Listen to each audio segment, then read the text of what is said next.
हाँ बच्चों, तो अब हम इक्विलिब्रियम कांस्टेंट को लेकर कल चर्चा कर रहे थे, राइट। उसी को हम आगे बढ़ा रहे हैं, राइट। पहला क्वेश्चन है आज का, आपको जल का अपचयन विभव दे रखा है twice of H2O plus 2E negative giving H2 plus twice of OH negative, right. ये जल है, जल के अणु का आपने अपचयन करवाया twice of H2O plus 2E negative giving H2 plus twice of OH negative, और इसका जो E नॉट आपको दे रखा है, E नॉट रिडक्शन, राइट, जो मानक इलेक्ट्रोड अपचयन विभव है, वो मानक अपचयन विभव जल का वो है -0.82 वोल्ट, राइट। ये आपको दे रखा है। और अब आपसे एग्जामिनर क्या पूछ रहा है? एग्जामिनर पूछ रहा है कि साम्य स्थिरांक का मान दी हुई अभिक्रिया के लिए ये आपको एक अभिक्रिया दे रखी है, दी हुई अभिक्रिया के लिए साम्य स्थिरांक के मान की गणना कीजिए, राइट। ये आपकी अभिक्रिया है, ट्वाइस ऑफ H2O देता है H3O positive aqueous plus OH negative aqueous. ये आपकी अभिक्रिया है, ठीक। अब यहां पर सभी बच्चे बोर्ड पर देखेंगे। इस अभिक्रिया के लिए आपको साम्य स्थिरांक का मान ज्ञात करना है, राइट। अब साम्य स्थिरांक का मान हमारे को ज्ञात करना है। जब भी किसी अभिक्रिया का आपको साम्य स्थिरांक ज्ञात करना है, कोई अगर साम्य अभिक्रिया है और उस साम्य अभिक्रिया का आपको स्थिरांक अगर ज्ञात करना होता है, तो वो जो अभिक्रिया है वह अभिक्रिया एक्चुअली रिडक्शन और ऑक्सीडेशन का योग होती है। जैसे कि मेरी बात को समझने की कोशिश करिएगा, डेनियल सेल की अगर हम बात करें तो डेनियल सेल में जो अभिक्रिया होती है साम्य पर, वो है Zn solid plus Cu2 positive aqueous is in equilibrium with Zn2 positive aqueous plus copper solid. ये जो अभिक्रिया है, यह अभिक्रिया साम्य पर होती है डेनियल सेल में। अब ये जो अभिक्रिया है वो दो अभिक्रियाओं का योग है, एनोड और कैथोड के ऊपर जो अभिक्रियाएं होती है उसका ये योग है। आप बोलेंगे सर एनोड और कैथोड की अभिक्रिया क्या है? वो आप सब अच्छी तरीके से जानते हैं। एनोड पर जिंक का ऑक्सीकरण हुआ है Zn solid giving Zn2 positive plus 2E negative और Cu2 positive plus 2E negative giving Cu। ये अभिक्रिया एनोड के ऊपर हो रही है और यह अभिक्रिया कैथोड के ऊपर हो रही है, राइट। इन दोनों अभिक्रियाओं का योग करोगे, तो जब आप इन दोनों अभिक्रियाओं का योग करोगे तो आपको यह अभिक्रिया प्राप्त होती है। यहां पर भी यह आपकी कंप्लीट अभिक्रिया है, यह आपकी साम्य अभिक्रिया है। अब ये जो साम्य अभिक्रिया है, यह साम्य अभिक्रिया दो अभिक्रियाओं के योग से मिलकर बनी है। तो एक अभिक्रिया तो ये दे रखी है आपको, बराबर है, ये तो रिडक्शन रिएक्शन है, ये तो अपचयन करवा रखा है। ये जो अभिक्रिया है, इस अभिक्रिया का अपचयन करवाया हुआ है। बिल्कुल उसी तरीके से एनोड के ऊपर भी कोई अभिक्रिया हो रही होगी। ये जो अभिक्रिया है, यह अभिक्रिया आपने कैथोड के ऊपर करवाई है, कैथोड पर यह अभिक्रिया हो रही है, राइट। एनोड पर भी कोई अभिक्रिया हो रही होगी, राइट। तो एनोड की अभिक्रिया को हमारे को विचार करना पड़ेगा कि ऐसी अभिक्रिया, हमारे को ऐसी अभिक्रिया सोचनी पड़ेगी, हमारे को ऐसी अभिक्रिया को सोचना पड़ेगा, ऐसी अभिक्रिया को सोचना पड़ेगा जिसको कि आप इसके साथ योग करेंगे। तो जिसको इसके साथ अगर आप योग करेंगे, राइट, तो आपको यह अभिक्रिया प्राप्त होनी चाहिए। मैंने क्या बोला आपको कि जो कंप्लीट सेल अभिक्रिया होती है, जो कंप्लीट सेल अभिक्रिया होती है, वो कंप्लीट सेल अभिक्रिया एनोड और कैथोड पर जो दो अभिक्रियाएं होती है उसका योग से प्राप्त होती है, उसके योग से प्राप्त होती है। तो यहां पर भी ये जो अभिक्रिया है, ये अपचयन अभिक्रिया है, तो कोई ना कोई ऑक्सीकरण अभिक्रिया भी होगी। तो जो ऑक्सीकरण अभिक्रिया है वो मैं आपके सामने यहां पर लिख रहा हूं। ये मैंने ऑक्सीकरण अभिक्रिया लिखी, H2 plus twice of H2O giving twice of H3O positive plus 2E negative, right. Check करिएगा, ये हमारी ऑक्सीकरण अभिक्रिया है। अगर यह अभिक्रिया आप कैथोड के ऊपर करवाते हैं, तो अगर यह अभिक्रिया आप कैथोड के ऊपर करवा रहे हैं, तो फिर ये वाली जो अभिक्रिया है आपकी वो एनोड के ऊपर हो रही होगी, वो एनोड पर हो रही होगी। अब आप ये दोनों अभिक्रियाओं का योग करें, तो जब आप इन दोनों अभिक्रियाओं का योग करेंगे तो इलेक्ट्रॉन से इलेक्ट्रॉन कैंसल आउट हो जाएगा, राइट। हाइड्रोजन से हाइड्रोजन कैंसल आउट हो चुका है, राइट। ये हो जाएगा 4 ऑफ H2O देता है twice of H3O positive plus twice of OH negative. 4 of H2O देता है twice of H3O positive plus twice of OH negative, right. अब यहां पर ये कंप्लीट। अब चेक करो आप, ये दोनों अभिक्रियाएं सेम है, फर्क क्या है? फर्क सिर्फ गुणांक का आ रहा है। यहां पर जो गुणांक है वो 2 है, यहां पर गुणांक 4 है। तो एक काम करो, एक काम करिए आप, ये जो अभिक्रिया है इस अभिक्रिया को आप हाफ से मल्टीप्लाई कर दें, राइट। या फिर आप क्या करें, या आप ये करें कि ये जो एनोड पर अभिक्रिया हो रही है इसको आप आधे से मल्टीप्लाई करें, और जो कैथोड के ऊपर अभिक्रिया हो रही है, राइट, उसको भी हाफ से मल्टीप्लाई कर दें। एनोड और कैथोड पर जो अभिक्रियाएं हो रही है उसको आपने हाफ हाफ से मल्टीप्लाई किया, और हाफ हाफ से अगर आप मल्टीप्लाई करोगे तो आपको यही अभिक्रिया प्राप्त हो जाएगी जो आपको चाहिए। ट्वाइस ऑफ H2O देता है H3O positive plus OH negative. अब जब तक हमारे को E0SL नहीं पता चलेगा तब तक मैं साम्य स्थिरांक का मान ज्ञात नहीं कर सकता हूं। कल मैंने आपको एक सूत्र दिया था, सूत्र था हमारा E0SL is equal to 0.059 upon n log of Kc, right. तो हम क्या करते हैं, पहले E0SL का मान निकाल लेते हैं। मैं बोलूंगा E0SL it is equal to E0 of cathode minus E0 of anode. ये हमारी E0SL निकालने का सूत्र है। अब E0 ऑफ कैथोड, कैथोड पर जिसका अपचयन हो रहा है, ये जल का आपने अपचयन करवाया कैथोड के ऊपर, और इसका है माइनस 0.82, राइट। तो एक काम करो, इसका 0.83 कर लो, वो ठीक रहेगा। तो ये E0 ऑफ कैथोड माइनस 0.83 मैंने लिख दिया, माइनस ये अभिक्रिया आपकी एनोड के ऊपर हो रही है। आप अच्छी तरीके से जानते हैं कि एनोड पर ऑक्सीकरण होता है, ये आपकी ऑक्सीकरण अभिक्रिया है, राइट। और ये हाइड्रोजन का आपने ऑक्सीकरण किया है। अगर आप इसको गौर से देखोगे, अगर इस अभिक्रिया को आप गौर से देखें तो इसके अंदर आपने हाइड्रोजन का ऑक्सीकरण किया है, हाइड्रोजन का ऑक्सीकरण हुआ है, इसका मतलब यह हुआ कि वो जीरो होगा। उसका जो हाइड्रोजन का जो ऑक्सीडेशन पोटेंशियल होता है या जो उसका अपचयन विभव है वो शून्य माना जाता है, अर्थात यहां पर मैं 0 रख दूंगा। इट मींस ये हो जाएगा माइनस 0.83 वोल्ट। ये हमारा E0SL आ चुका है, राइट, माइनस 0.83 वोल्ट, ये हमारा E0SL आ गया। अब आप क्या करिए, ये जो E0SL की वैल्यू है उसको यहां पर पुट कर दीजिए, अर्थात हमारे को क्या मिल जाएगा, देखिएगा,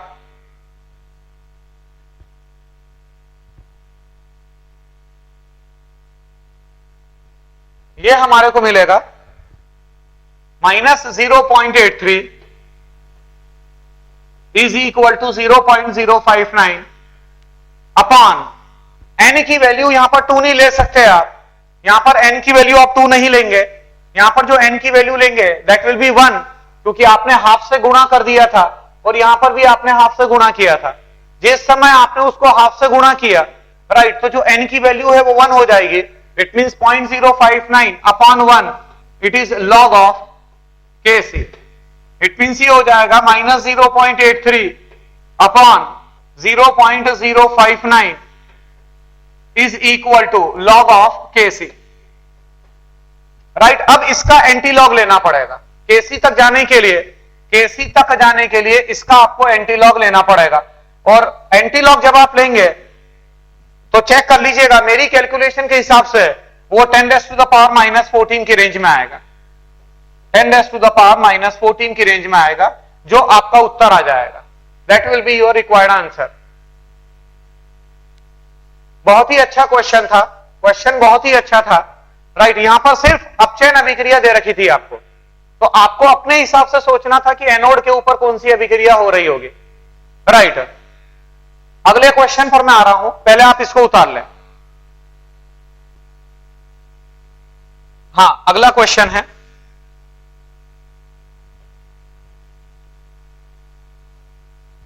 कि आपको एक कॉम्प्लेक्स है, एक संकुल यौगिक है, एक संकुल आयन है, और वो जो संकुल आयन है उसका आपको विघटन स्थिरांक दे रखा है। ये है AgNH3 होल ट्वाइस। ये अपने आप में एक संकुल आयन है। इस संकुल आयन का विघटन का स्थिरांक, इसका जो विघटन का स्थिरांक है, जिसको कि हमने डिसोसिएशन कांस्टेंट Kd बोला, इसका मान आपको दे रखा है। It is 5 × 10⁻⁻⁹। इस संकुल का जो डिसोसिएशन कांस्टेंट है, विघटन का स्थिरांक है, वो विघटन स्थिरांक का मान आपको दे रखा है, राइट। और साथ ही साथ में आपको Ag positive plus E negative giving Ag, right. इसका मानक अपचयन विभव आपको दे रखा है, that is equal two plus 0.80 volt. और आपसे यह पूछा जा रहा है कि ये जो अभिक्रिया है AgNH3 whole twice positive plus E negative giving Ag plus twice of ammonia,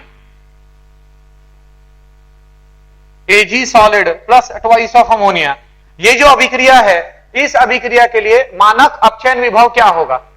ये जो अभिक्रिया आपको दे रखी है, इस अभिक्रिया का मानक अपचयन विभव E0 रिडक्शन का मान क्या होगा, ये आपसे पूछा जा रहा है,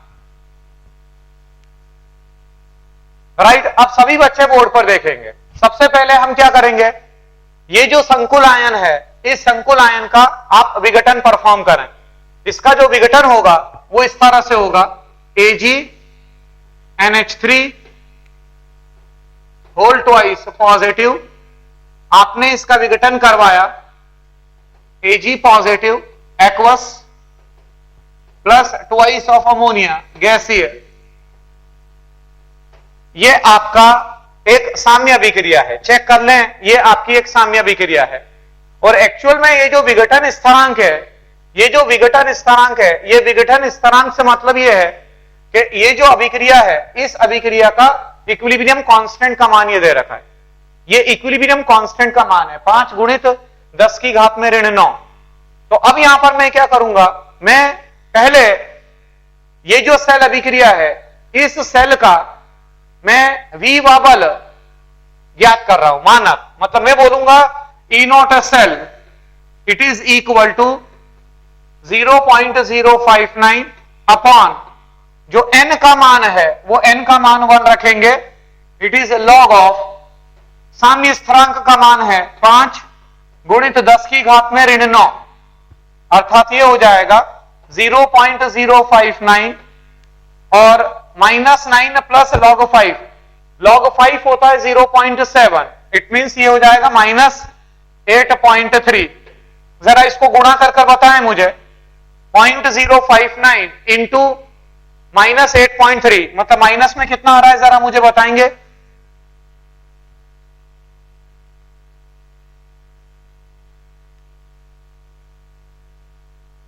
ये कितना प्राप्त हो रहा है, जरा मुझे बताइएगा। 0.059 इंटू 8.3, तो इसको सॉल्व करने के पश्चात हमारे को मिल रहा है -0.49। इसको अगर आप हल करोगे तो हल करने के पश्चात ये 0.4 माइनस ये E0 सेल हमारा आ चुका है, राइट। ये जो हमारी विघटन अभिक्रिया है, राइट, ये जो साम्य अभिक्रिया है, इस साम्य अभिक्रिया के लिए जो E0 सेल का मान है, वो E0 सेल का मान it is equal to -0.49 volt, right. अब बात आगे बढ़ती है। यहां पर हमारे को ये देखना है, ये जो दो अभिक्रियाएं आपको दे रखी हैं, दो अलग अलग अभिक्रियाएं हैं, इन दोनों अभिक्रियाओं को इस तरीके से आपको अरेंज करना पड़ेगा, इस तरीके से आपको अरेंज करना पड़ेगा कि हमारे को ये वाली अभिक्रिया प्राप्त हो। ये हमारी साम्य अभिक्रिया है, यह हमारी साम्य अभिक्रिया है। तो ये साम्य अभिक्रिया कब प्राप्त होगी, राइट, वो हमारे को देखना पड़ेगा। ये साम्य अभिक्रिया हमारे को तब मिलेगी जब हम इस अभिक्रिया का अपचयन करेंगे और चांदी का ऑक्सीकरण होगा। ये अभिक्रिया का आप अपचयन परफॉर्म करें, AgNH3 whole twice positive plus E negative giving Ag plus twice of ammonia. ये तो आपकी अपचयन अभिक्रिया हो गई। और जो ऑक्सीकरण अभिक्रिया होगी वो ऑक्सीकरण अभिक्रिया है Ag solid giving Ag positive aqueous plus E negative, right. अगर आप इन दोनों अभिक्रियाओं का योग करें, तो अगर आप इन दोनों अभिक्रियाओं का योग करेंगे तो ये और ये कैंसल आउट हो जाएगा, इलेक्ट्रॉन से इलेक्ट्रॉन कैंसल आउट हो जाएगा और आप देखेंगे कि वही अभिक्रिया आपको प्राप्त हो गई, वही अभिक्रिया आपको प्राप्त हो रही है। इसका मतलब यह हुआ कि मैं बोलूंगा E नॉट सेल जो है मेरा -0.49, it is equal to E not of cathode minus E not of anode. मतलब मैं बोलूंगा -0.49 it is equal to cathode पर जो अभिक्रिया हो रही है, राइट, उसका हमारे को अपचयन विभव ज्ञात करना है। लेट इट बी x, वो हमने x मान लिया, राइट। और जो एनोड पर ऑक्सीकरण अभिक्रिया थी उसका जो मानक अपचयन विभव दे रखा था वो 0.80 था। इट मींस यहां पर लिख दूंगा मैं -0.80 वोल्ट। तो यहां से मेरे को बहुत आसानी से x का मान ज्ञात हो जाएगा। मतलब x is equal to 0.80 minus 0.49 which is equal to 0.31 volt, right. ये आपका आंसर हो गया 0.31 वोल्ट, ये आपका आंसर हो चुका है, राइट बच्चों। अगला क्वेश्चन क्या है नोट करिएगा, उसको नोट करेंगे आप।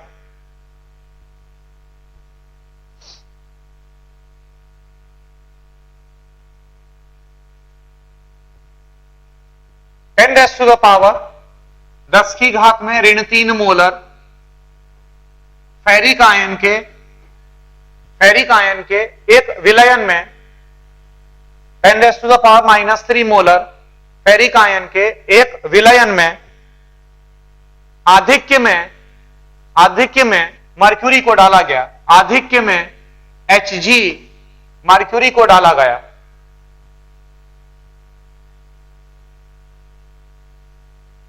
साम्य तक आते आते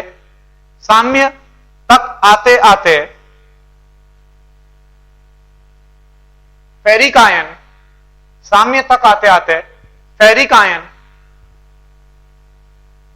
मात्र 5%, फेरिक आयन मात्र 5%, फेरिक आयन मात्र 5% बच जाता है, 5% बच जाता है। यदि E not Fe3 positive Fe2 positive बराबर 0.77 वोल्ट है, यदि E not of Fe3 positive Fe2 positive 0.77 volt है, तब E not of Hg2 positive Hg ज्ञात कीजिए। तब E not of Hg2 positive Hg ज्ञात कीजिए, राइट। साम्य अभिक्रिया है, साम्य अभिक्रिया आपको दे रखी है, साम्य अभिक्रिया है twice of Hg plus twice of Fe3 positive देता है Hg2 positive plus twice of Fe3 positive, Fe2 positive, sorry, right. ये आपकी साम्य अभिक्रिया है। अब आपको E नॉट इसका ज्ञात करना है, सारी कंडीशंस आपको दे रखी हैं, राइट। एक बार जरा विचार करें उस पर, राइट। अब यहां पर हम क्या करेंगे, जो फेरिक आयन की सांद्रता आपको दे रखी है ओरिजिनल, शुरुआत में फेरिक आयन की सांद्रता है 10 की घात में -3 मोल प्रति लीटर, राइट। और ये 5% बच गया, तो 5% बच गया मतलब मैं क्या करूंगा, 10⁻³ का मैं 5% लूंगा, 5/100, right, that is equal to 5 गुणित 10⁻⁻5 मोल प्रति लीटर आ जाए, राइट। फेरिक आयन की सांद्रता साम्य पर इतनी होगी। अच्छा, फेरिक आयन फेरस आयन में परिवर्तित हो रहा है, राइट। जब ये 5% बच गया, अर्थात 95% फेरस आयन आपका बन चुका है, राइट। तो 95% मेरे को लेना पड़ेगा 10⁻³ का, मतलब मैं बोलूंगा 10⁻³ इंटू 95/100, ये हो जाएगा हमारा 95 इंटू 10⁻⁻5 मोल पर लीटर। फेरिक आयन की सांद्रता इतनी बच चुकी है और इतना आपका फेरस आयन बन चुका है। अब ये जो साम्य अभिक्रिया है यह पूर्ण रूप से संतुलित है, यह पूर्ण रूप से संतुलित साम्य अभिक्रिया है, राइट। और ये जो साम्य अभिक्रिया है, यह साम्य अभिक्रिया हमारे को यह बताती है कि जितने मोल फेरस आयन के बनेंगे उसका आधा मर्क्यूरस आयन बनेगा। मतलब अगर इसके 2 मोल बनते हैं तो इसका 1 मोल बनेगा। मतलब फेरस आयन के इतनी सांद्रता है, अर्थात मर्क्यूरस आयन की सांद्रता कितनी होगी, इट इज 95 इंटू 10⁻⁻5 अपॉन 2 कर दीजिए। अब मैं क्या करूंगा, ये जो अभिक्रिया है, इस अभिक्रिया के लिए मैं साम्य स्थिरांक का मान ज्ञात करूंगा। मतलब मैं बोलूंगा equilibrium constant Kc it is equal to mercurous ion की सांद्रता इंटू अपॉन फेरिक आयन की सांद्रता, राइट। डाटा को पुट करेंगे, जो आंकड़े हैं उनको पुट करिए यहां पर, अर्थात ये हो जाएगा 95 into 10⁻⁻5 upon 2 into ferrous ion का 95 इंटू 10⁻⁻5 का whole square upon ferric ion जो बच चुका है, फेरिक आयन बचा है 5 इंटू 10⁻⁻5 का होल स्क्वायर, राइट। ये 10⁻⁻5 से 10⁻⁻5 कैंसल आउट हो जाएगा, राइट। अर्थात ये हो जाएगा 95 into 95 into 95 into 10⁻⁻5 upon 2 into 25, मतलब 2 इंटू 25, 5 5 जा 25, 25 2 जा 50। एक काम करो, डायरेक्टली 50 लिख दीजिए उसको। यहां पर हमने 50 रख दिया, ठीक। इसको सॉल्व कर कर बताएं कितना मिल रहा है मेरे को। ये Kc का मान यहां से प्राप्त हो जाएगा। Kc it is equal to, हाँ Kc का मान बताएं,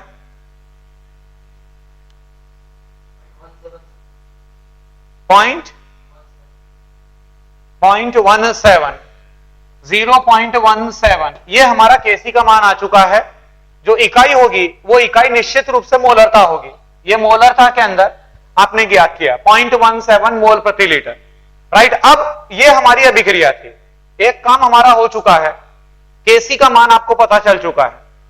तो Kc का मान अब पता चल गया, राइट। इसका मतलब यह हुआ कि मैं जो सेल अभिक्रिया है, जो साम्य अभिक्रिया है, वह साम्य अभिक्रिया का मैं E0 सेल ज्ञात कर सकता हूं। इट मींस मैं बोलूंगा E0 cell it is equal to 0.059 upon 2 it is log of Kc, 0.059 upon 2 it is log of Kc, right. अर्थात Kc 0.17, इट मींस ये 0.059 अपॉन 2 लॉग ऑफ Kc का मान आपने ज्ञात किया 0.17, राइट। जल्दी से मुझे बताएं E0 सेल का मान कितना आएगा। लॉग नेगेटिव मिलेगा आपको, लॉग का मान नेगेटिव में आपको मिलेगा, राइट। मुझे बताएं कितना मिल रहा है E0 सेल।